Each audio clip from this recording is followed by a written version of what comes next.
Why does a quiet room sometimes feel louder than a busy one?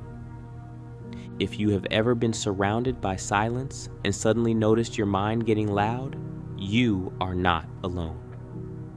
So many of us deal with discomfort when confronted by silence. It's as if we don't know how to handle it when our mind has all that space to explore. In this video, I'll explain why silence can make your thoughts feel louder, what your brain is doing in the background, and how to make quiet feel safer. We'll look into topics based on research in attention, mind wandering, and the brain's default mode network. We all crave peace and quiet. When so much of the world feels hectic and with so many things trying to grab our attention, you develop this growing need to just be somewhere quiet and undisturbed. If you're lucky, you get a day off or two, or at least a couple of hours when the noise stops. For a second, it feels nice.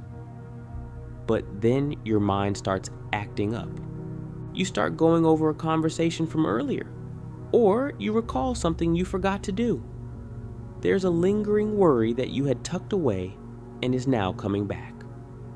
These thoughts come rushing in, and suddenly the silence that you thought you finally have does not feel empty. Sometimes people describe it like their thoughts get louder the moment everything else gets quiet. That can be uncomfortable, especially if you were hoping the quiet would give you relief. Instead, it seems to uncover more from the recesses of your mind. So what exactly is happening here? Why does silence make the mind feel so active? To make sense of this, it helps to know that your brain is not just waiting around for thoughts. It is always doing something in the background. Throughout the day, distraction gives your brain something to latch onto. Noise, messages, tasks, your social media feeds, conversations.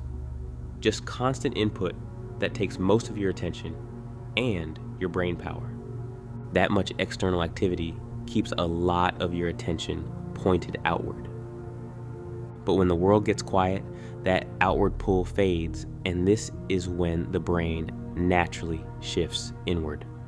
Research on the default mode network, or DMN, shows that this network becomes more active when the mind is not focused on a task outside itself. Studies link the DMN to internal thought, reflection, memory, and imagining the future. So silence does not create your thoughts, but it can make those thoughts easier to notice. That is a key difference. When the mind is busy, a lot of inner material stays hidden behind the noise of the day. But when the noise disappears, your brain suddenly has room to notice what was already there. That includes unfinished tasks, emotional tension, worries you have not processed, memories that still feel active, questions you have not answered yet. This is one reason silence can feel so intense. It gives your mind space to turn inward. For some people, that inward turn feels calming. For others, it feels overwhelming. The question then is why? It helps to consider that not all inward thought is the same. Some inward thoughts are reflective, some are creative, and some are repetitive. That repetitive version is what psychologists often call rumination.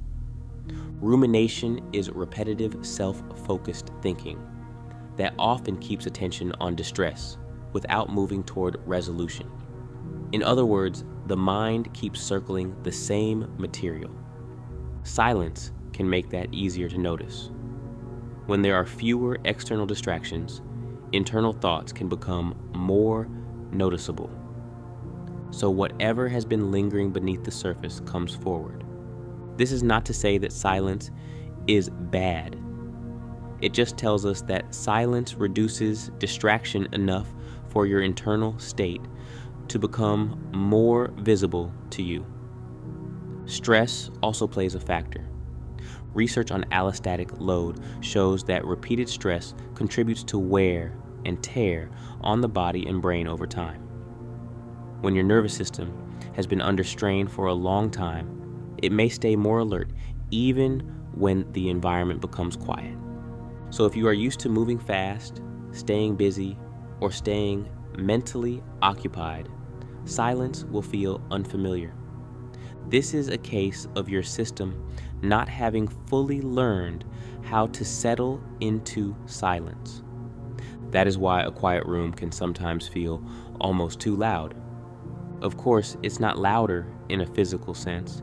It's all in your head, as they say. It feels louder because your mind is finally hearing itself. And that can be incredibly jarring when you are not used to it.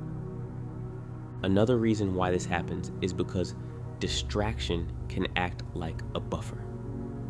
When you are focused on a screen, a task, or background noise, you are less likely to notice the mind wandering underneath. But when the buffer disappears, the wandering becomes obvious. You become very conscious of it all of a sudden. Research found that a wandering mind is often associated with a less happy state than a focused one. That does not mean mind wandering is always bad. It does mean the mind does not always feel peaceful just because it is unoccupied. So the problem is not that silence invents bad thoughts. The problem is that silence removes the layer that was covering them. And once they are exposed, they can feel stronger than expected. That is why people often feel more anxious, more self-aware, or more emotionally busy in quiet moments. This does not mean that silence is harmful to you. It just makes your inner world easier to hear. Armed with this new information, we can now take on the task of retraining our system to be less anxious with quiet. That said, it is important to remember that you are not trying to eliminate silence. You are simply helping your brain learn that silence is safe enough to stay in. Here are a few doable ways to do so. First, ease into quiet instead of dropping into it all at once. If silence feels uncomfortable, do not force total stillness immediately. It would help to try a softer transition. If you've been used to loud sounds for most of the day, play a song or two and lower the volume gradually until it's inaudible. If you've been in front of screens for most of the day, step away from them one device at a time and at a gradual pace. Sit quietly for 1 minute before committing to a longer break. Take a walk without listening to music or to podcasts for a brief period first. In other words, don't do a silent walk cold turkey.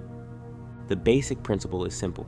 Your nervous system often adjusts better when the change is gradual. Next, give your mind a place to put what comes up. If silence reveals thoughts you have been avoiding, write them down.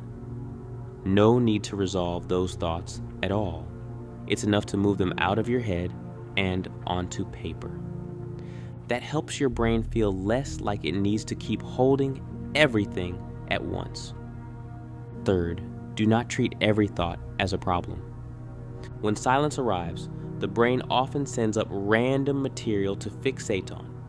A memory, a worry, a line from a conversation, a feeling that has no immediate explanation. Reassure yourself that there's no need to chase all of these thoughts and fix them. You can just simply notice. Maybe even say it out loud. Ah, this is my mind noticing these things. That small bit of distance can stop the silence from turning into a spiral. Another thing you can do is practice short, safe moments of quiet. Your brain learns safety through repetition, and short, safe moments of quiet, when done, often can build into a more overall relaxed brain whenever silence comes. So rather than waiting for a perfect calm hour, build little moments like 30 seconds with no input, 1 minute after a walk, a few breaths before checking your phone, sitting in a room with no media for a short time. The more often silence is experienced as harmless, the less threatening it becomes. Finally, pair quiet with something grounding. If silence feels too raw and confronting, make it softer. Cover yourself with a blanket, take a warm drink, breathe slow and deep, dim your lights, sit on your favorite comfy chair, take on a calm, repetitive routine. With these grounding activities, you are teaching your brain that quiet does not equal danger, but actual rest.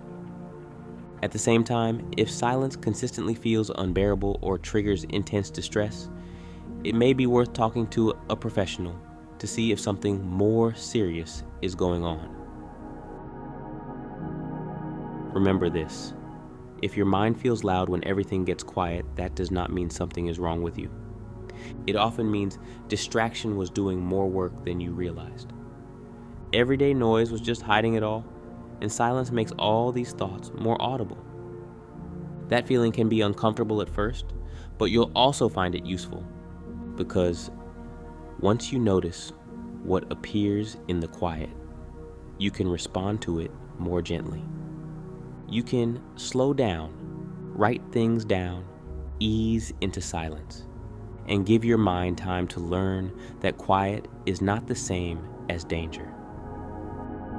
If this helped you understand your mind a little better, consider liking the video. It helps more people discover calm science.